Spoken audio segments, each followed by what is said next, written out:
Olá a todos, eu me chamo Oscar Monteiro e hoje irei falar sobre tampões. Essa aula é baseada no livro de Bioquímica, de Voé, quarta edição, capítulo 2, seção 2b. Então vamos começar com um exemplo, né? Se adicionarmos 0,01 ml ou 10 microlitros, que seria uma gotinha basicamente de HCl, a 1 molar, né, em 1 litro de água pura, nós teremos então a completa dissociação desse ácido clorídrico, porque ele é um ácido muito forte, né? Em água, o HCl ele libera íons cloreto e um próton que reage com a água, né, formando o hidrônio. Apesar do hidrônio ser um ácido forte em soluções aquosas, o HCl ele é mais, né, o que impossibilita uma possível retroalimentação ali para uma constante de equilíbrio, digamos assim, né? Então, por causa dessa dissociação completa, nós temos uma mudança brusca no pH, né? E isso é devido ao aumento de 100 vezes da concentração de prótons, né, nessa solução. O pH vai então de 7 para 5, tornando o meio mais ácido, né? E eu representei aqui com as cores um pouco, né, parecida com uma fitinha de pH. Então, esse tipo de mudança ele impactaria muito nos sistemas, no funcionamento desses sistemas biológicos, podendo afetar algumas moléculas e estruturas que são pH, né, e provavelmente temperatura também dependente, como por exemplo as enzimas, né? Essas enzimas elas possuem regiões que são ionizáveis por causa do grupo amina e grupo carboxila, que são provenientes dos aminoácidos. Então, essas alterações nesses grupos provocariam mudanças na solubilidade, na conformação, e se temos mudança, né, na conformação de uma enzima, nós temos a perda aí da função dela.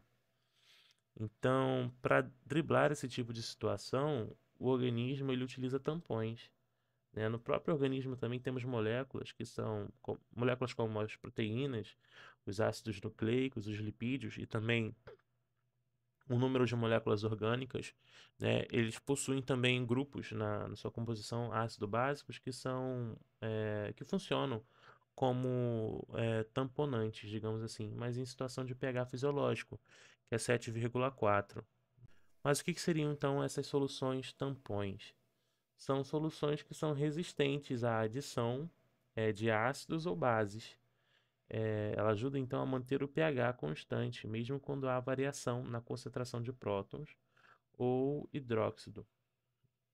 E o que permite isso é justamente o equilíbrio entre o ácido e a base conjugada, ou a base, né, e seu ácido conjugado, fazendo com que a solução tampone, né, essas mudanças de pH. Então, um tampão, geralmente, ele consiste em um ácido, né? Só que o ácido de Bronsted-Lowry, que é fraco, né? E a sua base conjugada, ou uma base fraca de Bronsted-Lowry e seu ácido conjugado. Então, aqui nós temos uma curva de titulação que representa exatamente isso que falamos. Aqui no ponto inicial tem a predominação da forma ácida, né? E na parte central é quando temos o pH igual ao pK, que é esse ponto de inflexão. Lembrando que o pH é igual ao menos log, né, da concentração de prótons, e o pK é igual ao menos log da constante de dissociação. Então, no ponto final, temos então a base forte que foi adicionada, né, foi adicionada aos poucos, e aqui nesse ponto final ela chegou a uma concentração do nosso ácido inicial, né? Então, por isso que nós temos aqui a parte final é, básica, digamos assim, né, com pH acima de 7, alcalina, e nós temos aqui esse ponto inicial todos abaixo de 7, né, mais ácidos. Essa área sombreada é onde ocorre o tamponamento. Você pode adicionar uma base forte, como esse hidróxido, e que não vai ter mudança brusca no pH, né, já que quando a gente... Vamos usar aqui como exemplo o ácido acético, né? Nós temos o ácido acético, em que quando adicionarmos é, o hidróxido vai competir com um produto do ácido acético, que é essa base conjugada, o acetato. Então, o hidróxido vai roubar esse íon, esse próton, né, gerando água. Então a gente não vai ter o aumento do pH nesse caso, já que está formando água e nós não temos o aumento, né, desse hidróxido livre. Isso vai ocorrer até que se esgote o ácido acético na sua forma primária, né, digamos assim. E quando ele se esgotar, aí sim vai ocorrer o acúmulo e vai quebrar o tampão, né, quebrar essas zonas de tampão. E ocorre essa subida brusca de pH. Sabendo disso, então, podemos calcular as concentrações de base, né? A base, né, vai ser representada por esse A-, a concentração dela vai ser igual a X sobre V, onde X é equivalente, né, do hidróxido e sobre o volume. Aqui nós temos o volume 1 litro, né, 1 litro de solução, e nós temos aqui, eu na verdade escolhi o 0,3 como um representante, né, de equivalente de hidróxido, para a gente calcular. E aí nós temos então 0,3 sobre 1, né, que vai dar 0,3 mol por litro.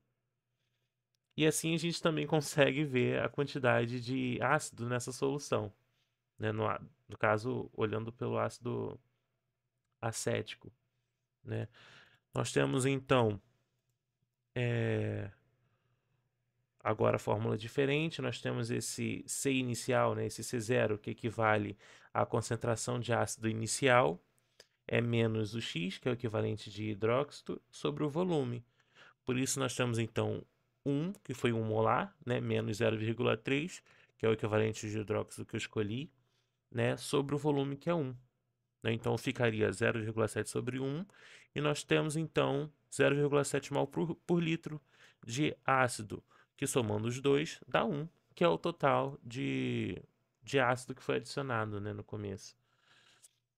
E com isso a gente também pode calcular o pH, mas só que o pH vai ser feito pela equação de Henderson-Hasselbalch.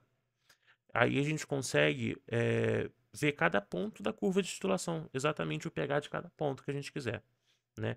A gente só precisa de informações como o pK. O pK, vamos utilizar o ácido acético como exemplo, né? O pK está disponível nessa tabelinha, é ilustrada, né?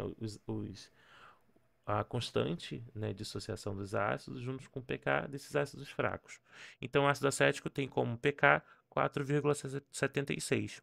Então, vamos colocar na fórmula.